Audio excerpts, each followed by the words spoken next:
कि हमारे मुद्दे आज भी बेरोजगारी के हैं। जिस तरीके से नौकरियां घट रही हैं, नौकरियों के अवसर खत्म हो रहे हैं, योग्यता के अनुसार काम नहीं मिल रहा है, सम्मानजनक रोजगार नहीं दे पा रही सरकार। जिन पे डिग्रियां हैं, जिन पे अच्छे प्रोफेशनल कोर्सेज की डिग्रियां हैं, उन्हें डिलीवरी बॉय बना दिया है, तो सम्मानजनक नौकरी भी नहीं दे पा रहे हैं। जहां संविधान को समय समय पर सरकार के लोग मिलकर के संविधान के अधिकार नहीं दे रहे हैं, वहीं आरक्षण की पे भी खिलवाड़ हो रही है। नौकरियां नहीं देने का मकसद है सीधा सीधा आरक्षण न देना। शिक्षा में राजनीतिक हस्तक्षेप बहुत बढ़ा दिया है इन्होंने। जो अपॉइंटमेंट्स हैं उसमें राजनीतिक हस्तक्षेप बढ़ा है और एक रंगी हस्तक्षेप ज्यादा हुआ है। युवतियों के लिए असुरक्षित माहौल है, क्योंकि जब हम डेटा देखते हैं तो डेटा में यह पता लगता है कि सबसे ज्यादा असुरक्षित वातावरण युवतियों के लिए कहीं है, महिलाओं के लिए कहीं है, तो वो उत्तर प्रदेश में जो सरकार का अपना डाटा बता रहा है। इधर फीस महंगी तो हो ही रही है, फीस लगातार बढ़ती चली जा रही है, और जो प्रोफेशनल कोर्सेज हैं उन पे हमारे जो ग्रामीण क्षेत्र के बच्चे हैं, गरीब बच्चे हैं, वो पढ़ भी नहीं पा रहे हैं, क्योंकि नौकरी रोजगार कई बार प्रोफेशनल कोर्सेज के माध्यम से भी मिल रहा है। और जिस तरीके से प्राइवेटाइजेशन हुआ है एजुकेशन का, मनमानी हो रही है वहां, उस पे भी हमारी पार्टी के नौजवान, युवजन के लोग, यूथ ब्रिगेड के लोग लगातार जनता को समझाएंगे। इधर ऑनलाइन सब कुछ अवेलेबल है, लेकिन गरीब के लिए ऑनलाइन अभी भी थोड़ी बहुत परेशानी की बात है, क्योंकि जिस तरह के उनके पास इंतजाम होने चाहिए, गरीब के पास वो सुविधा नहीं है जो अमीर के पास है। इसलिए ऑनलाइन में जहां सुविधा है वहीं ऑनलाइन से गरीब को परेशानी है। मुद्रा योजना का भी हम लोगों ने बताया कि 33 लाख करोड़ रुपया बांटा गया, और ये कहा गया कि 33 लाख करोड़ रुपए बंटने के बाद मुद्रा योजना, जिनको इस योजना से जोड़ा है, वो कम से कम कुछ लोगों को रोजगार देंगी। अगर हम सरकार का ही कहना मान लें, जिस तरीके से 52 करोड़ लोगों को इन्होंने मुद्रा लोन दिया, 33 लाख करोड़, अगर 52 करोड़ लोगों को जिनको मिला है, अगर एक व्यक्ति को भी नौकरी दी हो, एक व्यक्ति को भी नौकरी दी हो या एक व्यक्ति को भी रोजगार दे दिया हो, तो कोई बेरोजगार बचेगा ही नहीं। इधर हम लोग देखते हैं कि सोशल मीडिया पे सब लोग एक्टिव हैं। कई बार हम अपना पक्ष रखते हैं, सरकार तो अपने प्रोपेगेंडा के लिए इस्तेमाल कर रही है, और सरकार को एडवाइजरी भी जारी करनी पड़ गई कुछ चैनलों के लिए, कुछ सोशल मीडिया प्लेटफॉर्म के लिए, क्योंकि वो इतना खास बन रहे थे कि उनके लिए ही एडवाइजरी जारी करनी पड़ी। अगर समाजवादी पार्टी का व्यक्ति कुछ लिख दे तो उसे पुलिस प्रशासन पूरा पीछे पड़ जाता है। अभी रायबरेली की ताजी घटना सुनने में आया है कि भारतीय जनता पार्टी के लोगों ने मिलकर के पुलिस से पकड़वाया है एक को, और उसके बाद सुना है विधायक जी जाकर के खुद अपने साथियों के साथ मारपीट किए हैं। तो जो इंस्टीट्यूशंस हैं, जितनी इंस्टीट्यूशंस स्ट्रांग होंगी, जितनी इंस्टीट्यूशंस निष्पक्ष काम करेंगी, उतना ही हमें न्याय मिलेगा। लेकिन छोटी बड़ी जितनी भी इंस्टीट्यूशंस हैं, जहां पे गरीब की मदद होनी चाहिए, गरीब को न्याय मिलना चाहिए, या हम अपनी तकलीफ परेशानी में उन इंस्टीट्यूशंस में जाएं, तो वो भी हमें भेदभाव की तरह देख रहे हैं। और भेदभाव इसलिए है क्योंकि हमने डेटा निकालना शुरू कर दिया था। अभी कुछ दिनों में उस जिले का भी डेटा हम लोग जारी करेंगे, और सूचना ये देते हैं कि अधिकारी लोगों की कुछ कमजोरियां हैं, जिसके कारण बीजेपी के लोग उनसे मनमानी करवा रहे हैं। कमजोरियां हैं कि भ्रष्टाचार किया है। वैसे तो सरकार हर व्यक्ति को पाताल से भी खोज लाती है, लेकिन जो करप्ट और भ्रष्टाचारी लोग हैं वो पाताल लोक नहीं जा रहे हैं, वो मुख्यमंत्री आवास में छिप जा रहे हैं जाके। उन्हें पाताल लोक जाने की जरूरत ही नहीं है या इधर उधर छिपने की जरूरत ही नहीं है। सबसे सुरक्षित जगह मुख्यमंत्री आवास, वहां जाकर के छिप जा रहे हैं। इसलिए बाहर की खबर आई है उसमें सुनने में आ रहा है कि 5000 फाइलें जल गई हैं। अगर अखबार का मान लें 5000, तो लगता तो यह है कि सब फाइलें जल गई हैं।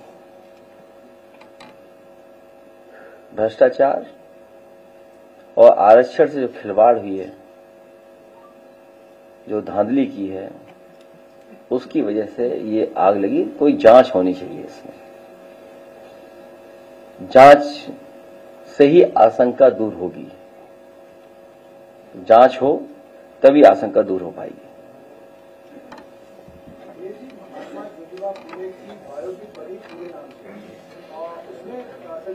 पहले तो 30-31 कट लगाए, अब जब रिलीज हुई तो लोग आरोप लगा रहे हैं कि भारतीय जनता पार्टी की मूवी रिलीज नहीं होने देना चाहती है। लखनऊ में भी सिर्फ एक थिएटर में लगी है, वो भी लुलु मॉल में 200 साल। जनता लगातार आरोप लगा रही है भारतीय जनता पार्टी उस मूवी को चाहती ही नहीं कि आपके पीटीए के लोग देखें। भारतीय जनता पार्टी जिन फिल्मों को बनवाती है, सीटें खाली हों लेकिन भी मुनाफा जाने कितना बताते हैं वो लोग, और किसी पे पाबंदी नहीं लगनी चाहिए, किसी पे भी पाबंदी नहीं लगनी चाहिए।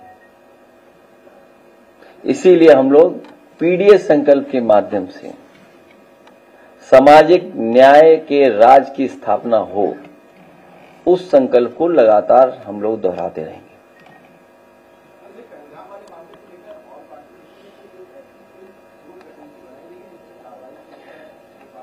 अब ये तो मैं नहीं बता पाऊंगा, लेकिन अगर आपका मुख्यमंत्री जी से कोई संपर्क हो तो उनसे पूछ सकते हो, क्योंकि वो थोड़ा बढ़ चढ़ करके बता रहे हैं कुछ बातें। हालांकि जो हम लोगों को पार्टी के सुझाव थे वो हम लोग प्रधानमंत्री जी और उस तरह की जो मीटिंग थी उसमें दे चुके हैं।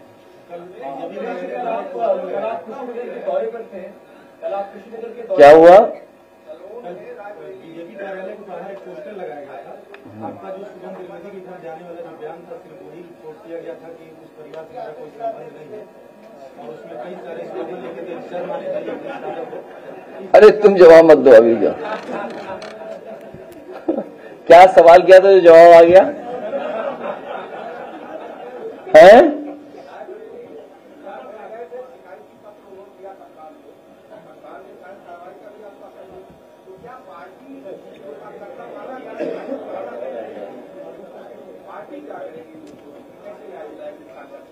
उस कार्यकर्ता को न्याय दिलाएंगे। हमारा समाजवादियों का पूरा भरोसा है। इसीलिए मैंने कहा आपसे मैंने कहा कि इंस्टीट्यूशन जितनी मजबूत होगी उतना अच्छा न्याय मिलेगा। ये भारतीय जनता पार्टी के लिए इंस्टीट्यूशंस में भी दबाव बना रहे हैं, और सुनने में ये आया है कि कई अधिकारियों की कमजोरियां पकड़ ली हैं, उनसे अन्याय करा रहे हैं। आज ही एक अखबार में मैंने पढ़ा कि देखिए कितना अच्छा ईमान है कि अपने नाम पर एक भी फ्लैट नहीं कराया और फ्लैट अपने ही बेनामी करा लिए। कितने हैं? नहीं, अखबार में तो कम लिखे। हाँ, तो सही कितना अच्छा ईमान है। देखिए ईमान उनका कितना है, अपने नाम पे नहीं कराया उन्होंने एक भी। हैं? तो ये तो एक अधिकारी का बता रहे हो आप।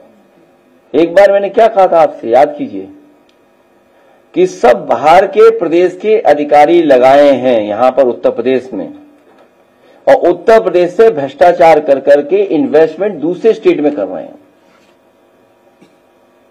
दूसरे स्टेट के अधिकारी लगे हुए हैं, वो इन्वेस्टमेंट दूसरे अपने होम स्टेट में कर रहे हैं, पैसा आपकी स्टेट का। उससे पहले सुनने में आया था, अखबारों में पढ़ा था हम लोगों ने, कई 100 करोड़ पकड़ा गया था उत्तराखंड में रुपया, और एक अधिकारी तो लापता है जिन्हें इंसेंटिव देना था। जिन्हें इंसेंटिव देना था वो कमीशन की बात थी, और झगड़ा बंटवारे का था, कमीशन का झगड़ा नहीं था।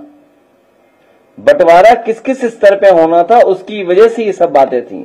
कल सुनने में मुख्यमंत्री जी वहां थे लखीमपुर और बिली अर्जुन सिंह नेशनल पार्क जो है उसमें कुछ भ्रमण कर रहे थे, लेकिन उन्हें भ्रमण में ये किसी ने सूचना नहीं दी कि भ्रष्टाचार की वजह से उनका पाइप फट गया टंकी का। भ्रष्टाचार इतना था कि उसका भार नहीं सह पाई टंकी, पानी की टंकी भ्रष्टाचार का भार ही नहीं सह पाई, किसी ने बताया नहीं उन्हें। सोचिए आप। जहां तक सवाल हमारे पत्रकार साथी ने पूछा पोस्टर की, सवाल किसी के घर के जाने की नहीं है, सवाल इस बात का नहीं है किसी घर कौन गया कि नहीं गया। हमारी पार्टी के लोग लगातार जा रहे हैं, जहां हमारी पार्टी है वहां जा रहे हैं, लगातार जा रहे हैं। सबसे बड़ा सवाल ये जो देश जानना चाहता है कि आतंकवादी हमारे घर कैसे पहुंचे। हमारी मांग है कि शहीद परिवारों को 10-10 करोड़ से मदद की जाए, साथ ही साथ उन्हें सरकारी नौकरी दी जाए। अगर पोस्टर उन्होंने लगाया है तो पोस्टर हमारी पार्टी ने भी किसी ने लगा दिया होगा। मैं चाहूंगा स्क्रीन पे दिखाएं पोस्टर। लग गया? तो अगर वो लगाएंगे तो हम भी लगाएंगे। हाँ, आ गया।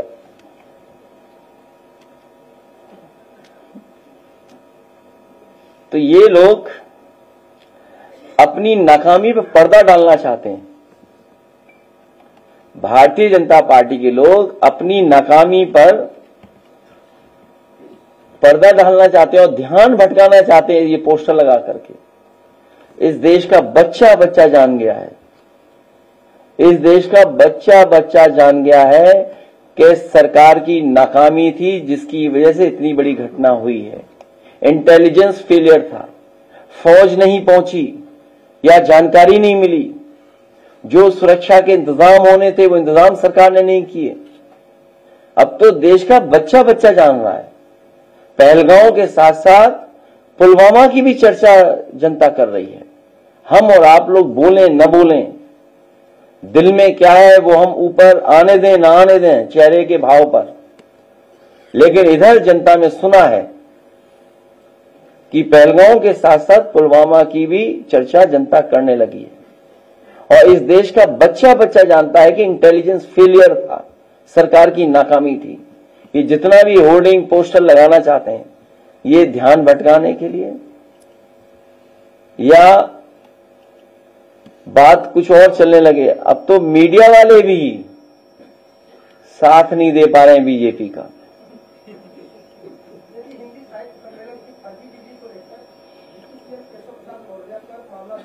उनके लिए एक स्पेस सूट है।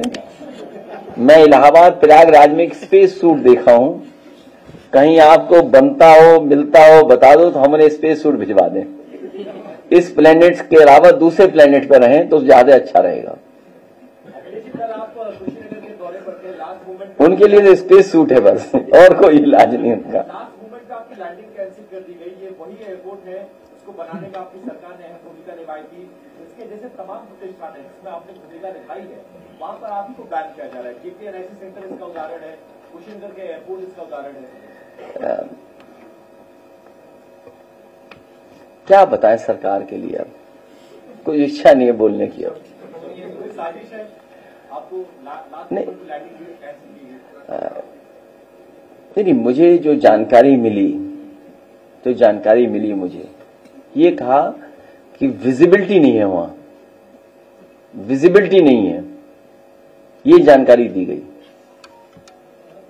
सोचिए आप, जब सब कुछ दिखाई दे रहा था 5-5 किलोमीटर, तब ये सरकार कह रही थी कि विजिबिलिटी नहीं है वहां पे। क्या छुपाना चाह रहे हैं? अगर आप लैंड हो जाते तो क्या हो जाए? वो मैं साबुन से नहा के नहीं गया था, इसलिए कुशीनगर नहीं उतरने दिया।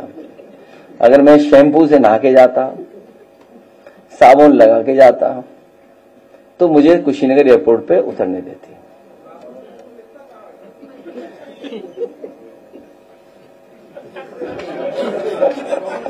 क्या बता रहे हो? नहीं, वो सुनने में आ रहा है कि कुशीनगर में कभी किसी गरीब को बुलाया जाता है या कोई जाता है, अगर उन्हें किसी एक रंगी सबसे ताकतवर यूपी के जो हैं उनसे अगर मुलाकात कराई तो वो शैम्पू और साबुन से नहलाया जाता है। तो मुझे तो यही लग रहा है कि हवाई जहाज इसलिए नहीं उतरने दिया। ये कुशीनगर है।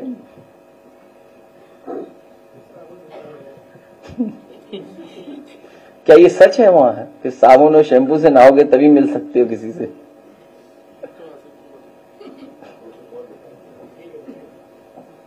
मैं आपका धन्यवाद देता हूं और पीडीएस संकल्प को मैं दोबारा दोहराता हूं। मुझे उम्मीद है कि हमारे ये यूथ के सभी साथी गांव-गांव जाकर के, गली मोहल्लों में जाकर के हमारे पीडीएस संकल्प की जानकारी देंगे और साथ ही में न्याय के राज के साथ साथ सामाजिक न्याय के राज की स्थापना हो, उस संकल्प को दोहराएंगे।